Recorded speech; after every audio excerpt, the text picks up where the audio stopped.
لا إله إلا الله لا إله إلا الله আল্লাহর নবীর সাহাবী হযরত সাওবান রাদিয়াল্লাহু তাআলা আনহু একদিন আল্লাহ রাসূল সাল্লাল্লাহু আলাইহি ওয়াসাল্লামকে প্রশ্ন করেছিলেন, ইয়া রাসূলুল্লাহ ইয়া হাবিবাল্লাহ,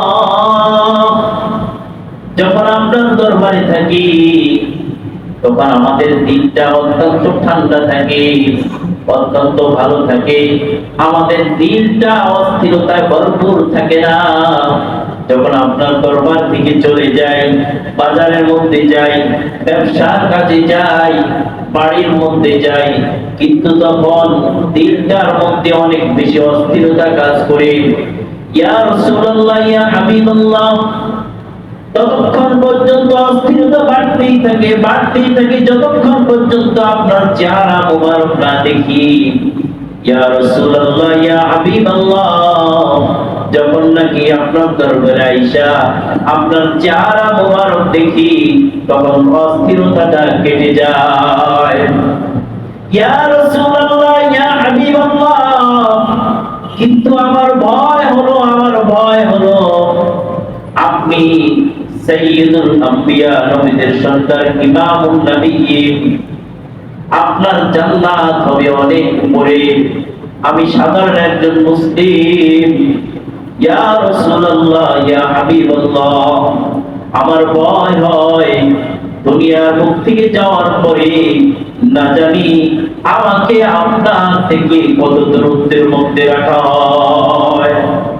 আমি সাধারণ মুসলিম, আমার জান্নাতটা হবে সাধারণ।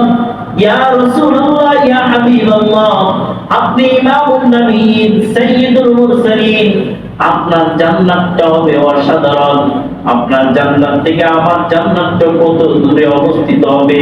ইয়া রাসূলুল্লাহ ইয়া হাবিবাল্লাহ, আমার ভয় হয় আমি কি আপনাকে দেখতে পারবো কিনা। ইয়া রাসূলুল্লাহ ইয়া হাবিবাল্লাহ, দুনিয়ার জমিনের মধ্যে আপনাকে দেখার জন্য বেকুল হয়ে যাই, যতক্ষণ পর্যন্ত আপনাকে না দেখি ততক্ষণ পর্যন্ত অস্থির হয়ে যায়, কিন্তু ওই জায়গার মধ্যে যদি না দেখি তাহলেও তো আমি অস্থির হয়ে যাব। এই প্রশ্ন রাখলেন হযরত সাওবান রাদিয়াল্লাহু তাআলা। এই প্রশ্ন রাখার পরে আল্লাহর নবী, বিশ্ব নবী হযরত মুহাম্মদুর রাসূলুল্লাহ সাল্লাল্লাহু আলাইহি ওয়াসাল্লাম কোনো উত্তর দিলেন না, চুপ থাকলেন। কিছুক্ষণের মধ্যে জিবরাইল আমিন আলাইহিস সালাতু ওয়াস সালাম আগমন করলেন।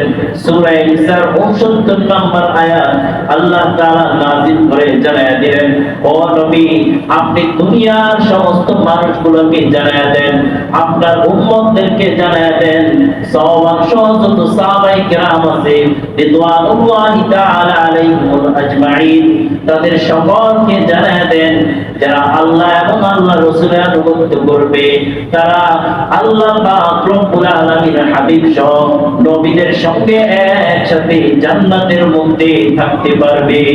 সুবহানাল্লাহ। যারা রাসূলের সঙ্গে জান্নাতের মধ্যে থাকতে পারবে এর চেয়ে সৌভাগ্যবান আর দ্বিতীয় কেউ হতে পারে। আল্লাহ বলেন, বিসমিল্লাহির রহমানির রহিম, ومن يطع الله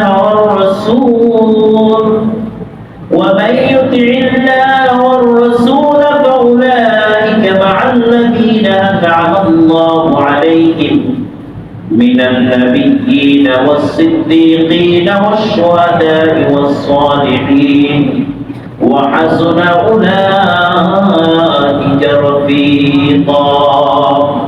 আল্লাহ বলেন, যারা আল্লাহ রাসূলের আনুগত্য করবে তাদের হাসর নাসর হবে ওই সমস্ত ব্যক্তিদের সঙ্গে যাদেরকে আল্লাহ তাআলার অনুগ্রহ দান করা হয়েছে, তাদের উপর আল্লাহর অনুগ্রহ দান করা হয়েছে। আল্লাহ বলতেছেন, মিনান নাবিয়্যিন ওয়াস সিদ্দীকিন ওয়াশ শুহাদা'i ওয়াস সালিহিন তারা হলেন নবীগণ, সিদ্দিকীনগণ, শহীদগণ এবং সালেহীন যারা, এই সমস্ত ব্যক্তিবর্গ, এদের সঙ্গে আল্লাহ পাক রব্বুল আলামিন তাদের হাসর নাসর করবেন। ওয়া হাসুনা উলাইকা রাফীকা। আর তাদের সাথী, এই যে এই সমস্ত সাথীরা, এই সমস্ত সাথীদের চেয়ে আর কত উত্তম সাথী হতে পারে। এরা কতই না উত্তম বন্ধু, এদের চেয়ে উত্তম বন্ধু আর কেউ হতে পারে না। এদের চেয়ে ভালো বন্ধু আখিরাতের জমিনের মধ্যে আর কেউ হতে পারে না। এই জন্য এই উত্তমদের সাথে আমাদের যদি হাসর নাসর করতে হয়, তাহলে আল্লাহ এবং আল্লাহ রাসূলের ইতাআত আমাদের করতে হবে।